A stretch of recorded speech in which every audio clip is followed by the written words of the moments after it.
Pulau Kalimantan belakangan banyak mendapat perhatian pemerintah. Bukan hanya karena telah diputuskan menjadi calon ibu kota negara yang baru, namun lantaran pulau ini berbatasan langsung dengan negara tetangga, sehingga pemerataan pembangunan menjadi kunci penting. Tujuannya tak lain untuk mendorong terciptanya pertumbuhan ekonomi yang lebih merata dan berkeadilan.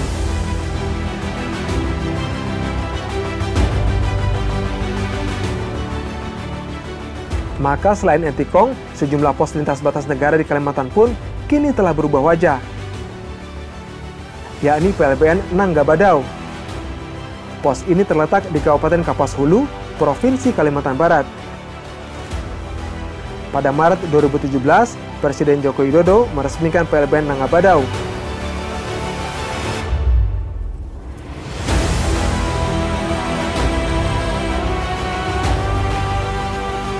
PLBN Nanggabadau merupakan pos lintas negara ketiga setelah PLBN Entikong di Sanggau dan PLBN Aruk di Sambas.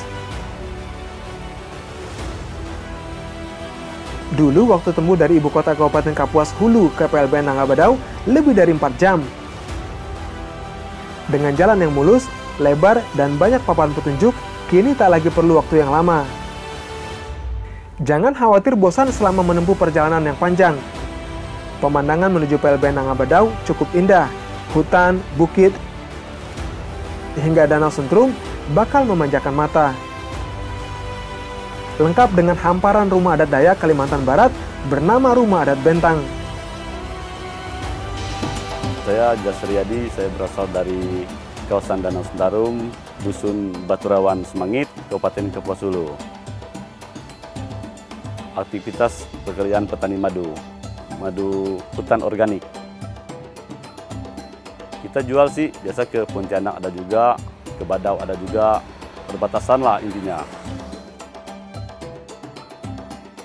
Waktu dulu kan sebelum jalan bagus, kita ke Badau itu mau 2 hari baru nyampai. Itu pun kalau nyampai, karena banyak yang lubang, jalan lumpur, harus nginap di jalan.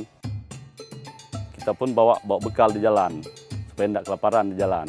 Tapi dengan sekarang seperti ini jalan sudah bagus, dia itu bisa balik PP. Biaya itu bisa berkurang lah seperti sekarang. Nama saya Stefano Gimun, usia saya ada 42 tahun. Saya suku Iban, Dayak Iban, Kalimantan Barat.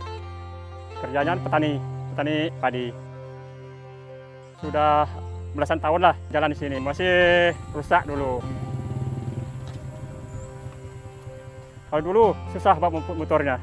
Paksa jalan kaki, karena jalan banyak becek-becek, banyak lumpur. Nggak bisa dipakai sebenarnya. Kalau lumpurnya sedalam segini dulu. Kalau tempat ya dalam enggak segini.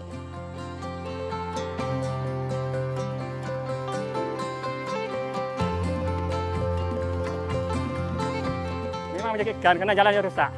Dulu kan masih lepas, berbututan tuh.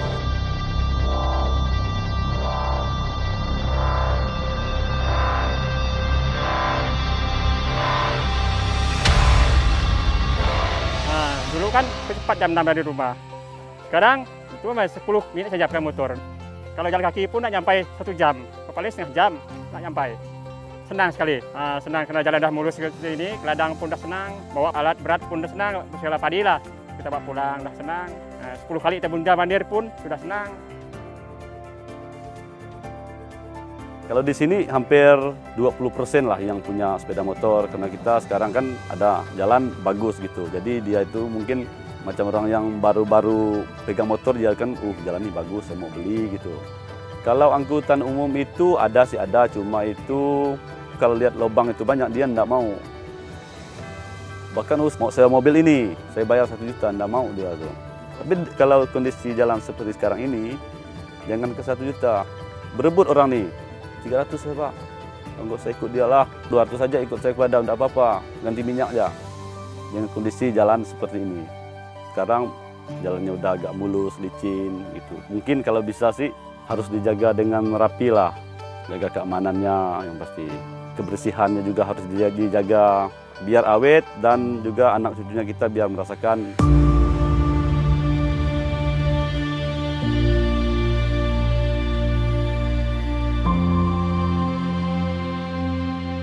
Provinsi Nusa Tenggara Timur adalah provinsi lainnya di tanah air yang berbatasan langsung dengan negara tetangga. Ada 3 pos lintas batas negara atau PLBN di provinsi ini. PLBN Terpadu Mota Ain di Kabupaten Belu, PLBN Mota Masin di Kabupaten Malaka, dan PLBN Wini di Kecamatan Insana Utara, Kabupaten Timur Tengah Utara. Pembangunan ketiganya dilakukan pada tahun 2015. Arsitekturnya mengadopsi rumah adat dan corak kain tenun setempat.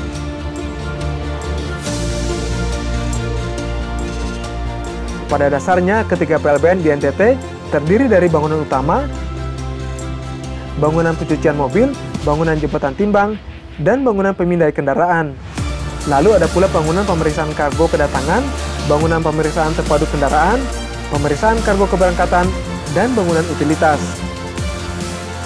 Di bangunan PLPB ini beri suatu manfaat yang besar untuk masyarakat yang pelintas batas. Dampaknya untuk menghindari, mencegah hal-hal yang tidak diinginkan kedua negara ini. Artinya kita prinsipnya bahwa ya dia masuk sesuai dengan aturan yang ada. Dibangunnya PLBN adalah untuk mengantisipasi perlintasan ilegal bagi barang maupun orang. Tak terkendalinya lintas orang dan barang ilegal juga membuat pendapatan negara berkurang, sebab biaya masuk dan biaya keluar tak diterima oleh pemerintah. Sehingga menciptakan kawasan ekonomi baru di PLBN memang penting, mengingat perbatasan selama ini tak ubahnya surga bagi para pelaku penggelapan orang dan barang.